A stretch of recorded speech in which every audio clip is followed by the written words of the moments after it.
Ada. Wes. Dah.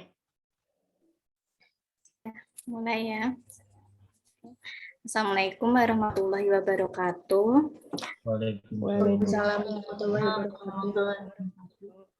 Terima kasih atas waktunya teman-teman. Di sini saya Anjani sebagai moderator dan Butari akan sebagai notulensi. Pada hari ini kita akan mengadakan diskusi kelompok yang membahas tentang kasus onkologi. Nah, untuk diskusi kali ini akan dibagi dalam beberapa sesi. Sesi yang pertama yaitu klarifikasi istilah dan konsep, kemudian dilanjutkan untuk sesi selanjutnya identifikasi masalah, brainstorming, analisis, dan penyelesaian nanti akan kita gabung pembahasannya sesuai dengan problematik yang kita dapatkan nanti. Nah, untuk klarifikasi istilah dan konsep, mungkin dalam sesi ini bisa dibacakan terlebih dahulu kasus kita. Perwakilan dari teman-teman mungkin ada yang mau membacakan. Aku deh, Anjani.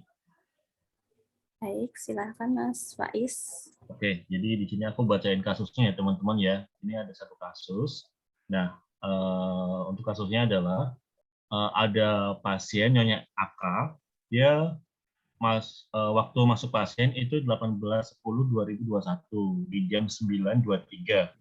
Nah, di sini Nyonya AK datang ke rumah sakit untuk kontrol kanker serviks uterus stadium 3B dengan keluhan nyeri perut bagian bawah dan punggung. Nah, nyerinya itu skala 6. Kemudian nafsu makan menurun, lemas, dan mual. Nah, untuk rekonsiliasi obatnya, di sini tidak ada, kosong ya teman-teman ya.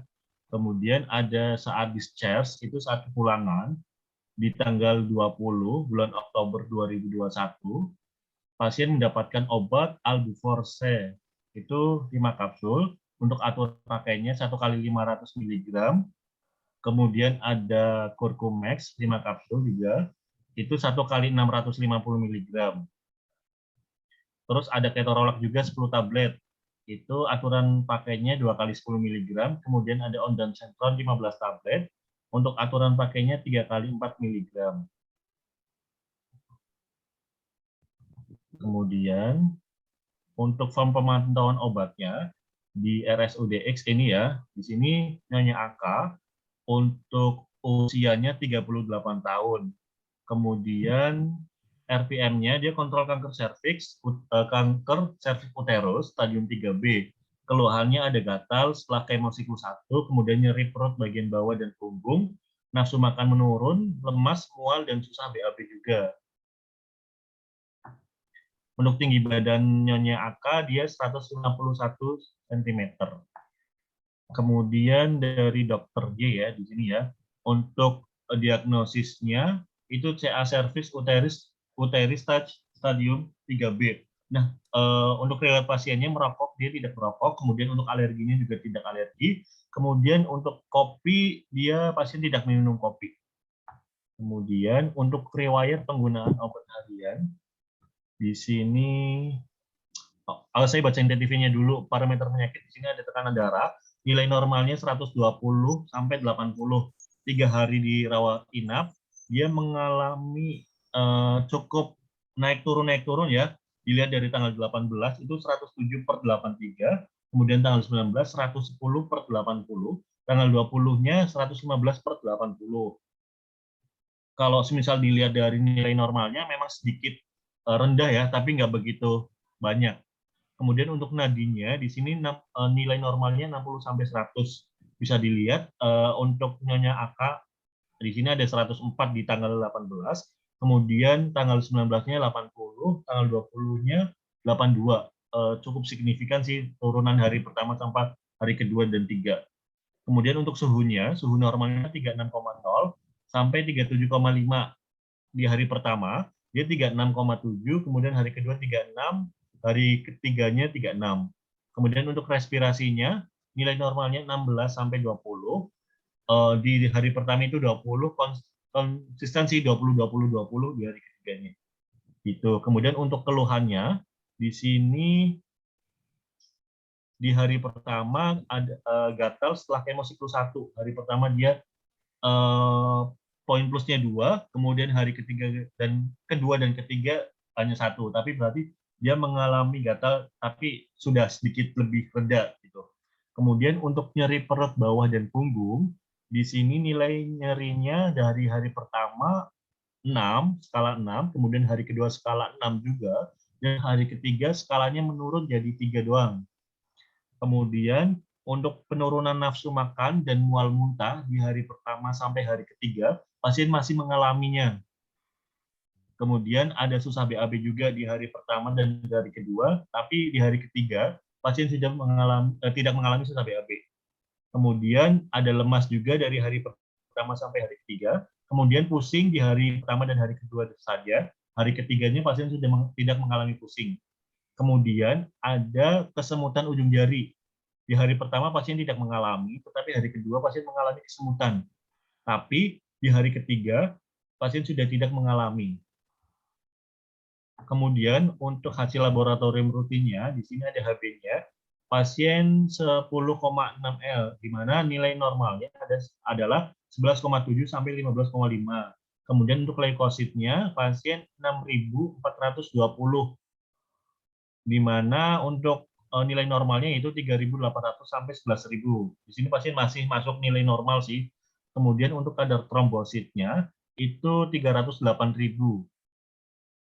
Itu masih masuk dalam batas normal. Kemudian untuk ureum darahnya, pasien 20,85. Masih masuk dalam batas normal. Batas normalnya 15 sampai 40. Kemudian untuk kreatinin darahnya, pasien 0,97. Masih masuk sih, masih normal karena batas normalnya itu 0,5 sampai 1. Kemudian untuk rute parenteralnya, di sini ada terapi yang pertama injeksi dexamethasone 10 mg 1 jam sebelum kemo, itu di hari pertama sampai hari ketiga. Kemudian ada juga infeksi difenhidramin 20 mg, terus injeksi bukan infeksi, injeksi difenhidramin 20 mg, kemudian injeksi ranitidin 50 mg, dan ada injeksi ondansetron 8 mg. Itu di 1 jam sebelum kemo di hari pertama sampai hari ketiga. Kemudian ada injeksi ketorolac juga 2 kali 10 mg di hari pertama sama hari ketiga. Selanjutnya ada rute oral. Pasien mendapatkan albuforce itu 1 kali 500 mg di hari pertama sampai hari kepulangan. Jadi kemudian ada Curcumex juga 1 kali 650 mg sama hari pertama, kemudian hari kedua 3 sampai kepulangan. Kemudian selanjutnya ada Compolac. Di sini 2 kali 1 sendok teh di hari pertama sampai hari ketiga. Kemudian untuk yang obat dibawa pulangnya ada ketorolac sama ondansetron, di mana ketorolacnya 2 kali 10 mg dan ondansentronnya 3 kali 4 mg. Itu dibawa pasien pada saat kepulangan. Kemudian untuk IVFD-nya, di sini NaCl 0,9%-nya itu di hari pertama sama hari kedua. Kemudian ada KCl-nya 10 mIq di hari pertama, kemudian ada MgSO4, cisplatin, vincristine, dan bleomycin itu di hari pertama. Dan maaf untuk bleomycinnya di hari pertama sampai hari ketiga. Gitu teman-teman. Untuk kasus dari Nyonya AK-nya seperti itu. Saya kembalikan kepada Anjani. Baik, terima kasih Mas Faiz atas pembacaan kasusnya. Dari kasus tadi bisa kita identifikasi permasalahan sekilas ya teman-teman. Di kasus kita ini tentang kanker serviks, kemudian ada mual muntahnya, kemudian anemia dan nyeri, kemudian sama konstipasi tadi. Nah, untuk selanjutnya sesinya yaitu brainstorming. Mungkin dari teman-teman bisa memberikan pendapatnya tentang kasus-kasus problematik kita tadi tersebut.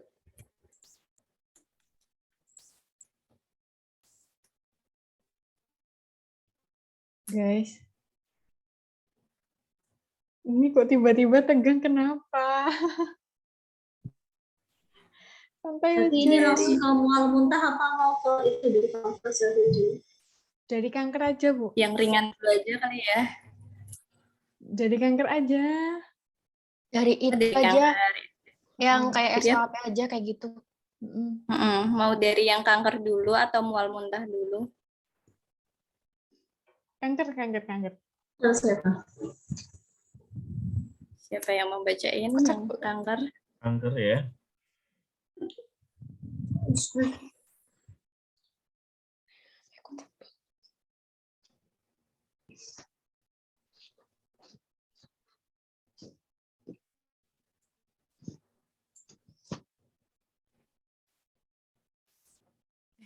Siapa yang mau bacain kanker? Sumpah ini tiba-tiba jadi tegang kenapa? Iya, jangan tegang guys.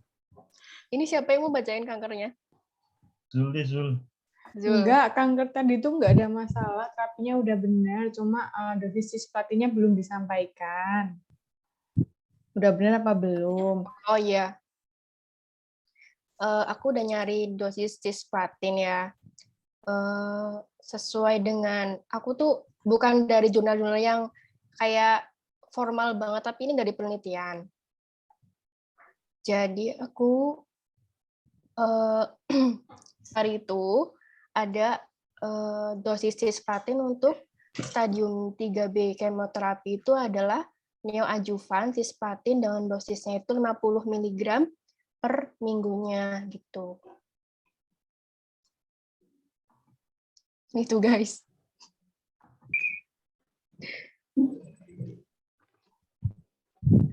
Ini ada Terus yang- tambahan yang lain. Tadi yang berasi terapi gimana jadinya? Jadi makanya enggak.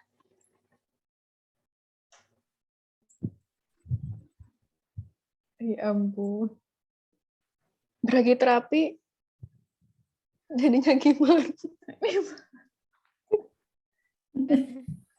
Kalau dari guideline yang di NCCN itu kan sebenarnya ada ya disaranin. Kedengeran nggak suaraku? Beneran. Ya kan ada kan disaranin untuk menggunakan brachytherapy. Terus ada juga yang pelvic EBRT kayak gitu.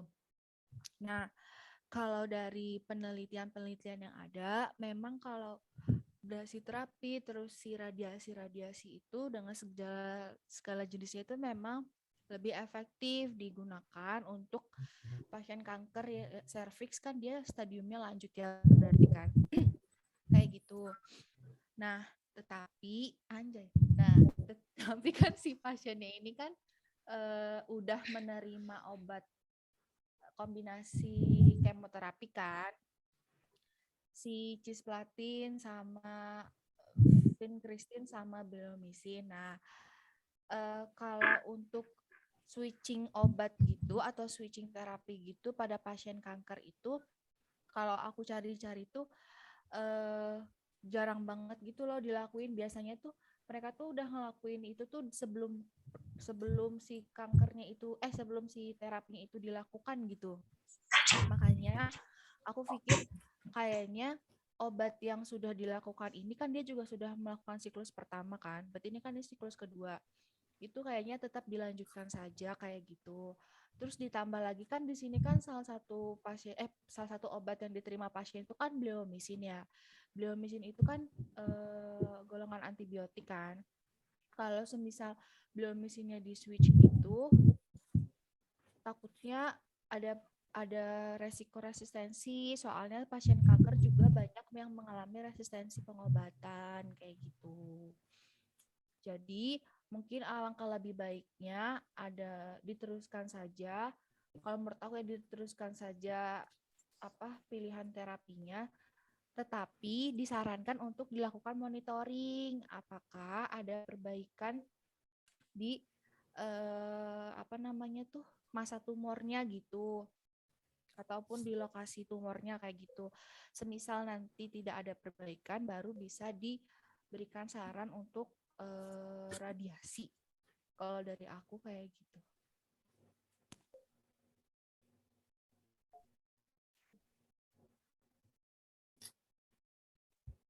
Oh iya, Ada Kan aku lihat tambahan. juga dosis obat kanker itu kan banyak yang menggunakan ini ya, kayak luas permukaan tubuh gitu kan, BSA. Nah, di sini ada yang udah ngitung itu belum luas permukaannya pasien ini, supaya bisa nentuin dosis yang tepat buat cisplatin sama apa obat yang lain-lainnya gitu.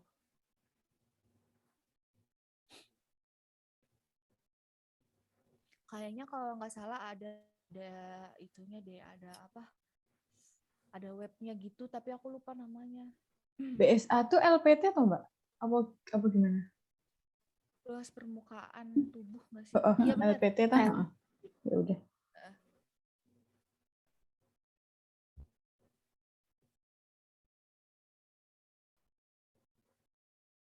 Ada nggak? Nemu nggak?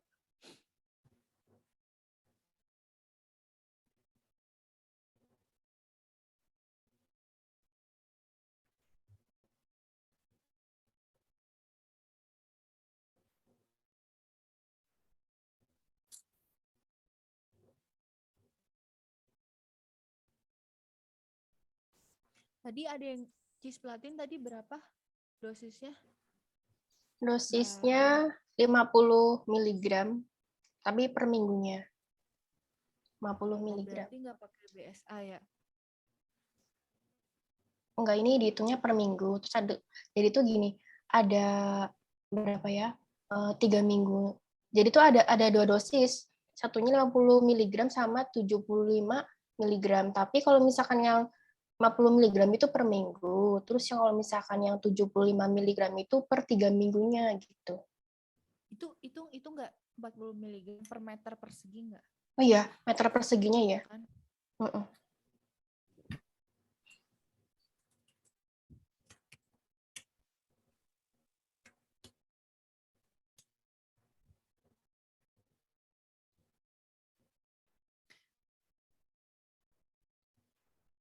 Oh ini berapa tadi BB pasiennya? 43. 43 Mbak. 3, Tingginya 151 cm ya. Udah. dibagi 3.600 toh. Rata-ratanya berapa kamu? Aku dapetnya 1,35 BSA-nya.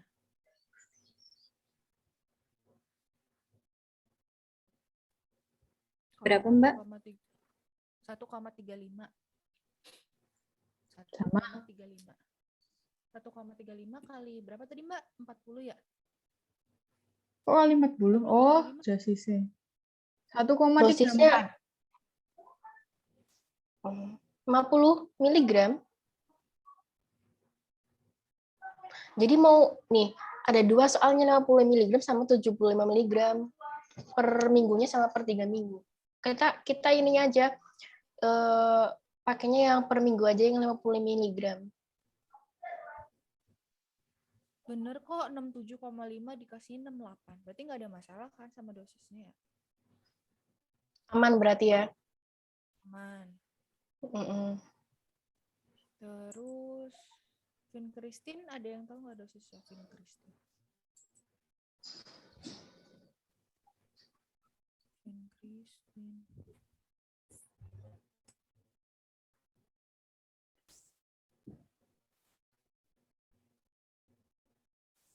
Atau guys buat mempersingkat waktu bisa dilanjut dulu aja ke problem medik yang lain sambil aku cari dosis Vincristin. Kecil banget suaranya, Mbak. Mungkin yang mual muntah ada yang mau menyampaikan? Ya, dari aku ya. Jadi pasien ini kan dia kondisinya kan itu kan pasca kemo gitu kan dia kan mual muntah, tapi sebelum kemo itu dia sudah dikasih injeksi untuk mengatasi mual muntahnya itu ada ondansetron 8 mili sama dexamethasone 10 mili. Ini dari 1 jam sebelum kemo diberikan selama 3 hari dari tanggal 18 sampai 20. Kemudian pasien itu pulang, ketika pulang itu dikasih obatnya ondansetronnya itu 3 kali 4 mili sebanyak 15 tablet. Nah, itu tuh kalau menurut aku ya, itu tuh kayak underdose gitu loh, karena sesuai dari guideline yang aku baca NCCN gitu, itu kan batas hariannya itu 16 sampai 24 mili gitu. Jadi menaikkan dosis ondansetron 8 mili gitu tiap kali 12 jam. Jadi sehari 2 kali gitu kan. Jadi 16 mili per harinya. Kemudian juga untuk karena mual muntahnya itu sangat tinggi ya karena efek dari cisplatin itu. Kemudian juga ada tambahan terapi berupa dexamethasone, karena kan tadi kan biasanya injeksi itu kan cuma diberikan di rumah sakit kan, waktu pulang kan nggak ada, jadi ada tambahan dexamethasone gitu sebanyak 8 mili per oral juga pada hari keempat sampai hari keempat gitu. Kemudian ada penambahan obat lain juga, yaitu obatnya aprepitan sebanyak 125 mili gitu per oral juga kan pada hari pertama, tapi pada hari kedua dan ketiga itu dosisnya diturunkan jadi 80 mili gitu. Terus gimana menurut teman-teman, ada itu enggak, maksudnya kayak bingung itu loh. Kalau di Ven itu termasuknya kan juga dia anti MRT gitu. Tapi mau dimasukkan enggak usah, cukup itu aja.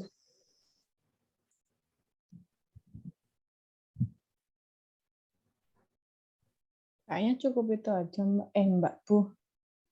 Cukup ya. Berarti cuma penambahan itu aja. Underdose sama terapi tambahan ya. Iya. Ya, Bu. Iya, ya udah. Itu aja. Terus apa?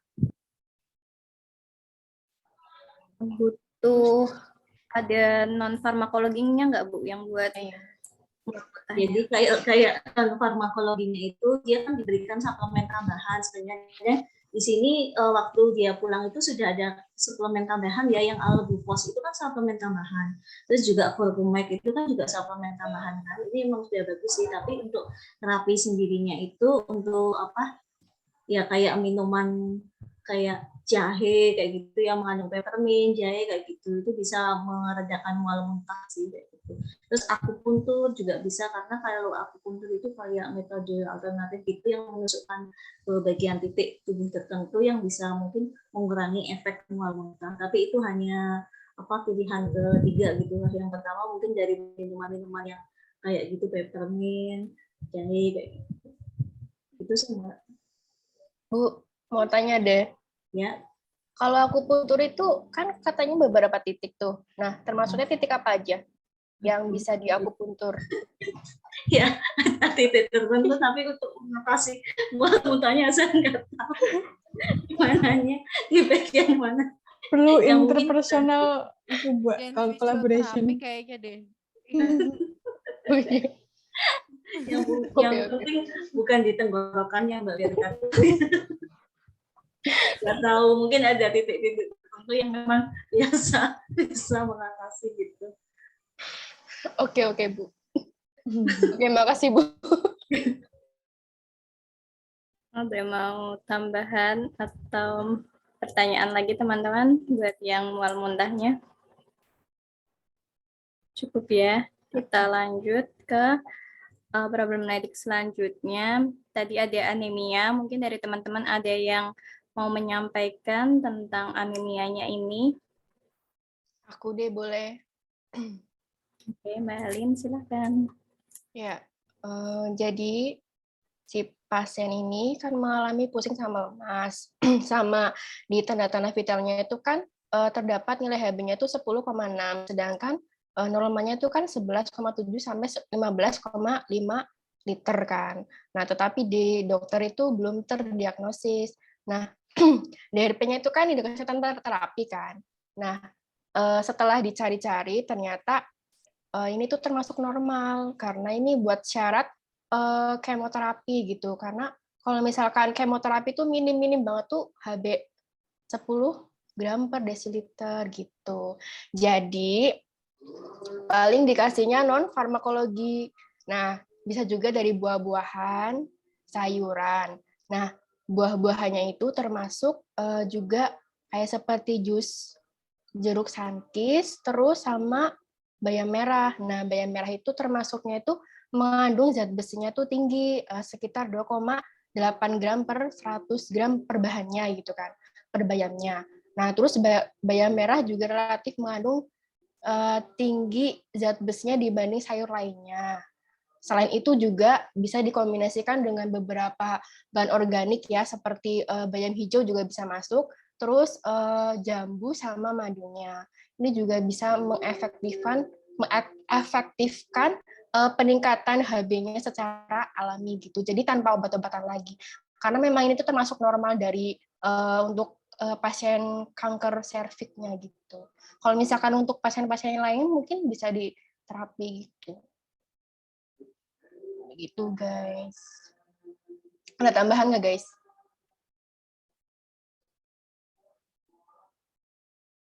Jadinya ketemu nggak Mbak guideline resmi buat Guideline syarat resmi. anemia itu, syarat HB?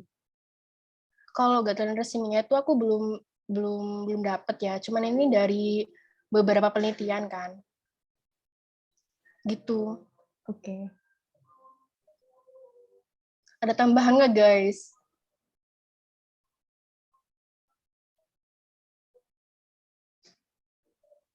Atau cukup di non farmakologinya aja?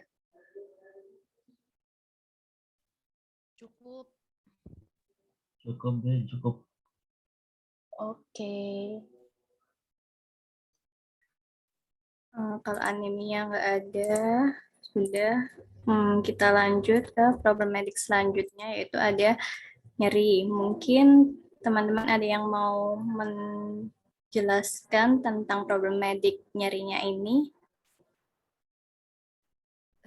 Iya ya, jadi aku coba masuk ya. Jadi kan pasiennya itu kan ada nyeri ya, keluhannya. Pasiennya juga menyerukan skala nyerinya tuh 6.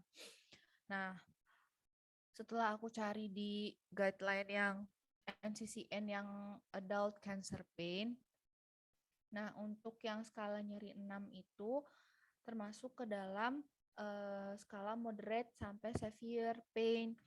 Nah, untuk terapinya sendiri itu bisa diberikan golongan opioid.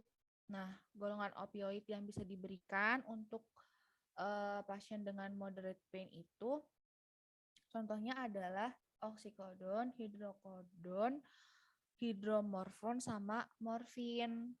Nah, mungkin bisa disaranin ke oksikodon dulu sebagai pilihan pertama.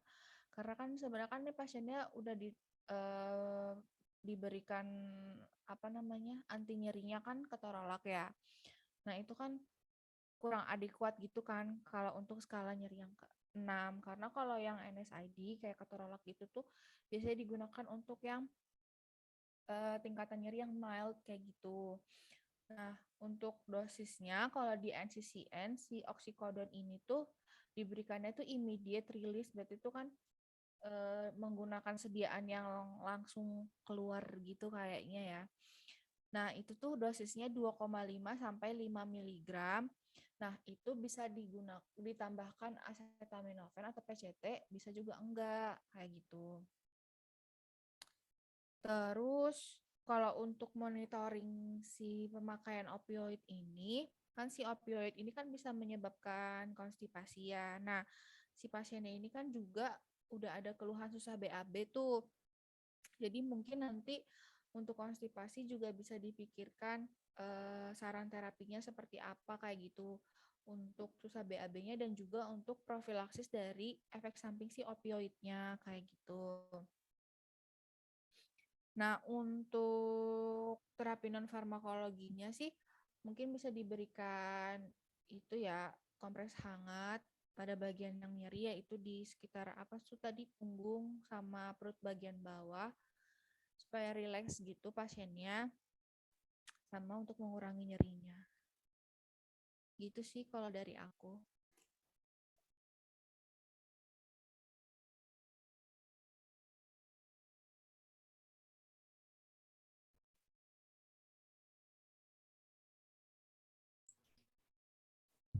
Mau nanya dong Mbak, nyerinya ini tuh biasanya kalau di pasien kanker-kanker kayak gini tuh emang nyeri kankernya atau nyeri karena habis kemonya sih Mbak? Kalau pasien kanker kayak gini, nyerinya ya bisa karena dua-duanya sih, bisa karena habis kemo, karena kankernya juga. Tapi di sini kan pasiennya kan ada uterus ya. Gimana sih, kayak stadium 3B uterus gitu.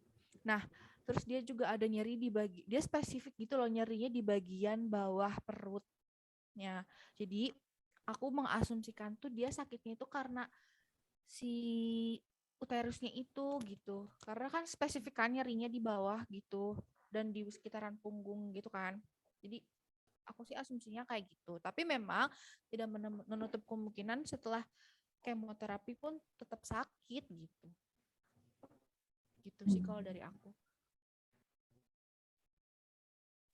Mbak, aku tanya Oke. dong. Masih Mbak Sal.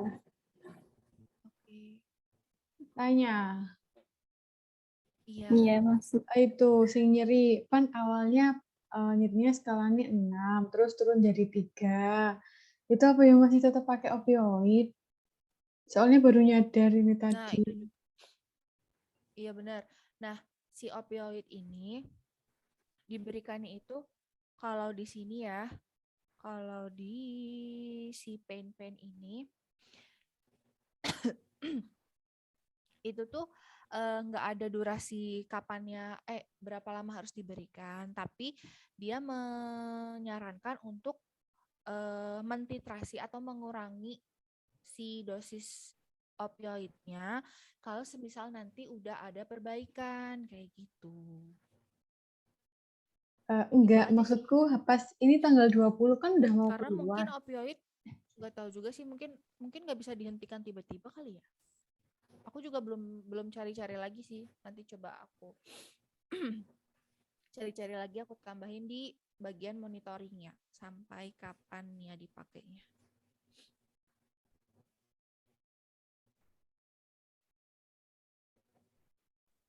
Enggak, Mbak, maksudku gini.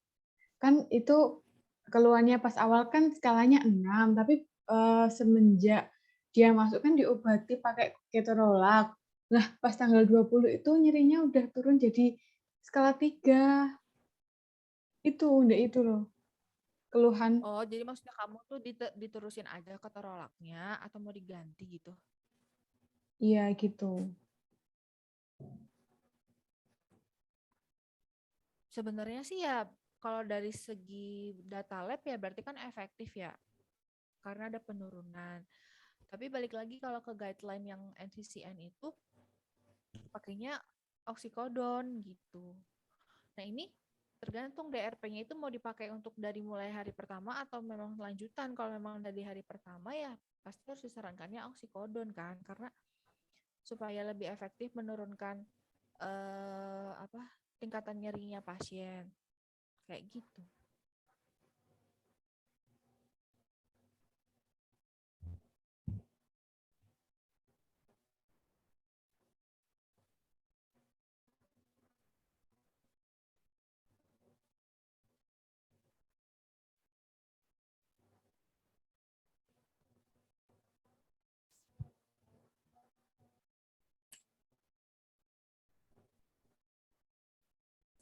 Gimana? Tetap pakai oksikodon ya berarti, Mbak. Kalau di guideline sih gitu ya, kalau moderate pakainya oksikodon. Menurut kalian gimana? Soalnya kan ini ternyata pasiennya efektif ya. Berarti efektif lah ya hitungannya karena ada penurunan nyeri. Tetap dilanjutin aja ketorolaknya atau diganti oksikodon aja. Kalau misalkan efektif, ya nggak usah diganti nggak sih? Atau kalau misalkan ganti kan di guideline kan karena itu memang lini pertama ya, Sal. Dari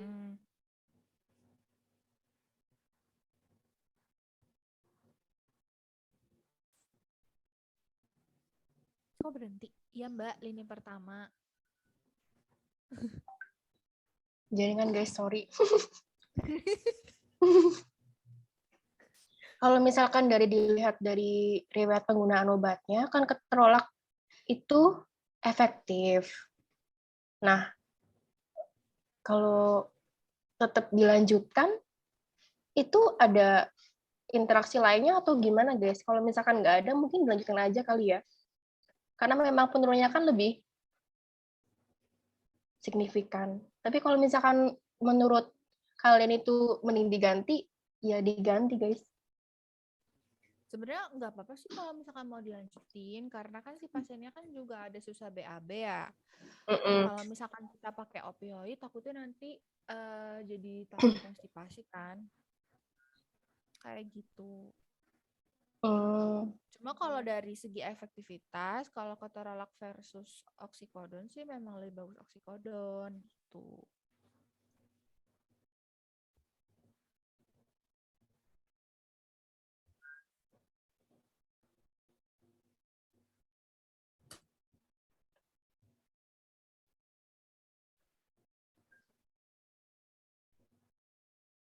Kalau pergantian obat itu kan udah dari tanggal 18 ya sampai tanggal 20 kan ibaratnya kayak udah beberapa hari penggunaan kan.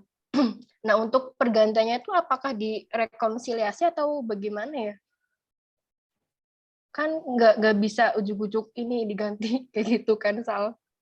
Atau gini aja kali ya, kan kayaknya ya, ini tuh untuk pulangnya gitu nggak sih? Untuk pulangnya pasien. Karena kan dia tanggal 20 udah sampai nyeri 3 kan. Berarti kan kalau nyeri 3 kan selanjutnya kan berarti kan mild kan? Ya nggak sih hitungannya? Berarti mungkin disarankan anti nyerinya itu untuk golongan yang mild untuk selama di rumah gitu nggak sih?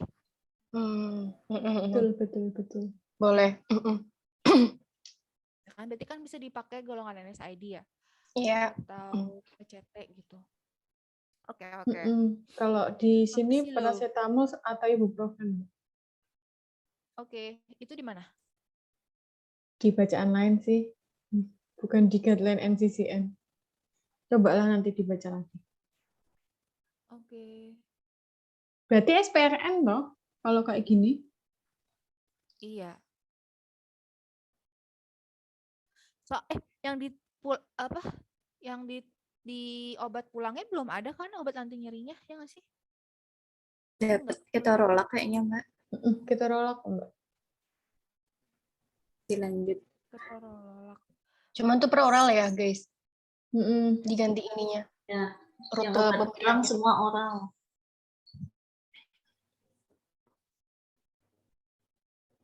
Ketorolak 10 ya, berarti 5 hari. Berarti gimana, dilanjutin aja nggak apa-apa kan? Berarti nggak usah dicari ya, pakai apa pulangnya udah ada ketorolak ternyata. Apa mau diganti tadi PCT atau ibuprofen? Iya. Kan ibuprofen juga golongan NSAID, atau ketorolak juga NSAID juga. Cuma kan kalau untuk GI-nya kan lebih itu ketorolak nggak sih? Resikonya lebih besar di ketorolak. Lebih apa, Mbak? GI-nya Gastro kayaknya ini. ketorolak lebih.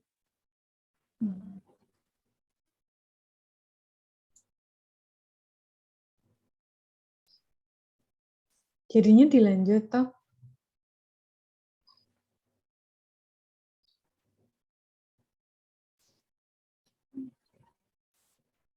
Atau gini, ntar aku cari dulu aja kali ya efektivitas PCT versus ketorolak atau ibuprofen versus ketorolak.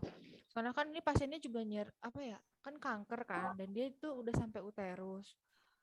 Mungkin kalau untuk PCT dan ibuprofen kan kayaknya kurang adekuat gitu kan. Ya nggak sih? Jadi ya ntar dicari dulu lah, tapi sih kayaknya sih ketorolak sih tetap dilanjutin. Gitu.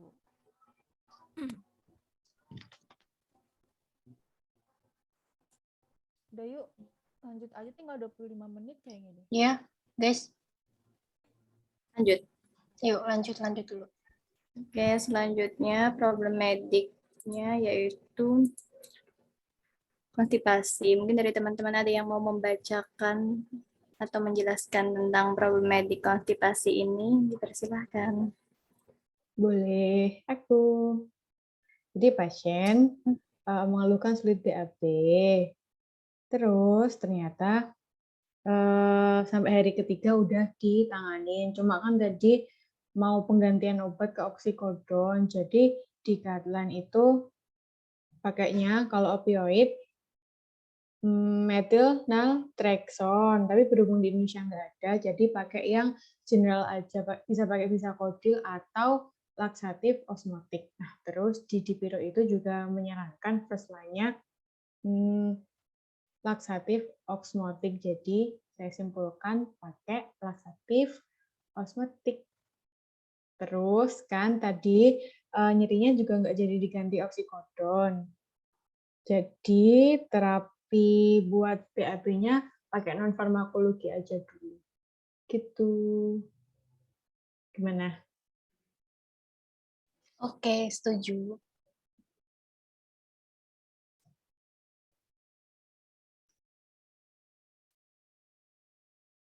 Berarti terapi non farmakologinya pakai apa? Kayak makan buah gitu-gitu berserat gitu. Iya, ada pengumuman dari Bu Heni. Mohon bersiap untuk menghentikan rekaman dan keluar dan meeting ini 5 menit lagi. Oke. Yaudah, langsung dibacakan notulennya aja, Bu. Boleh, Bu. Aduh, tadi kanker cervixnya gimana tadi?